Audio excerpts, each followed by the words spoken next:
الله أكبر الله أكبر الله أكبر لا إله إلا الله والله أكبر الله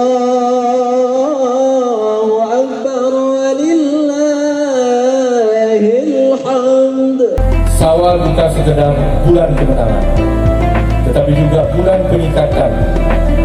Setelah ditempa oleh ibadah Ramadan, kita diharapkan untuk terus meningkatkan ketakwaan dan amal ibadah. Bulan Syawal juga mengajarkan pentingnya menjaga hubungan baik dengan sesama, memaafkan kesalahan, serta mempererat tali silaturahmi.